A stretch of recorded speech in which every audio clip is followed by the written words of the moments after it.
Se nneħħu l-miżuri b'mod gradwali u nqisu n-numri għal dawk li huma rati ta' infezzjonijiet illi jkollna. Hekk iddikjara l-Prim Ministru Robert Abela f'intervista fuq il-programm Xtra l-Ħamis fil-għaxija meta mistoqsi jekk hux qed jiġi kkunsidrati li jitnaqqsu xi miżuri u restrizzjonijiet relatati mal-imxija tal-COVID-19. Wieħed ma jrid jaġġel.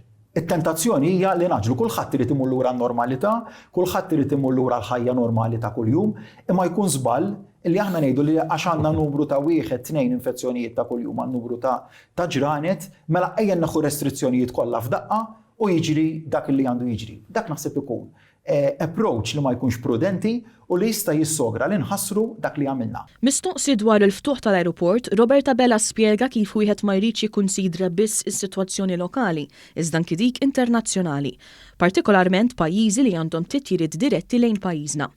Dwar it-tema tal-immigrazzjoni li ddominat l-aħbarijiet fl-aħħar jiem, il-Prim Ministru Abela tenna li f'din is-sitwazzjoni l-Ewropa iddiżappuntat ħafna. Dan fil-waqt li jesprima d-dispjaċir tiegħu li l-Oppożizzjoni pruvat ixxekkel f'mumenti sensittivi għal pajjiż. Dispjaċut ħafna għaliex jien naf x'għamlet l-armata tagħna x'għamel kull wieħed u waħda minnha biex insalvaw il-ħajjiet. Din mhijiex kwistjoni ta' inkjesta li ntalbet fuq xi suġġett ħafif. Hawnhekk qed nitkellmu fejn 11 il-uffiċjal tal-Forzi Armati tagħna, il-Brigadier, u jien qegħdin niġu akkużati bi qtil volontarju dan omiċidju volontarju. Il-Prim Ministru tkellem ukoll dwar il-governanza tajba f'pajjiżna u kif dan is-suġġett kien wieħed mill-aktar impenji kruċjali ta' dan il-Gvern, partikolarment fl-ewwel mit-tjum tiegħu fil-Berġa ta' Kastilja. Spjega kif il-qbil storiku dwar il-ħatra tal-Prim Imħallef Mark Ketkuti u dwar il-metodu kif inħatar Prim Imħallef ta' wara jiġdu dan l-impenn. Semma wkoll l-approvazzjoni tal-metodu trasparenti tal-ħatra tal-Kummissarju tal-Pulizija.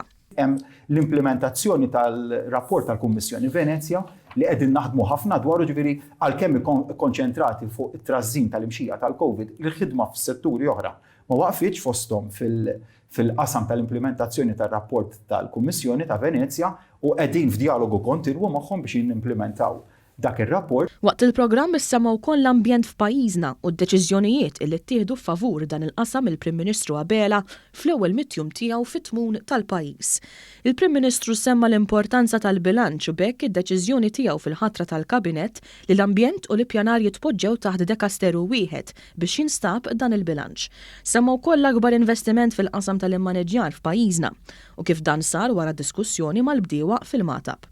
Min skart se jiġi utilizzat bħala riżorsa għall-enerġija. Se nkunu ħloqna pjan bla preċedent fejn mhux se niġu f'sitwazzjoni numru ta' snin oħra fejn se ngħidu ejja nieħdu aktar art biex inkunu nistgħu nitfgħu l-iskart. Mistoqsi dwar ir-reazzjoni tiegħu għall-ewwel mit-tjum il-Prim Ministru Abela temjiet li għalkemm ma prevedix il-portata tal-isfidi li kellu jaffaċċja fehem mal-ewwel ir-responsabbilta li daħal għaliha.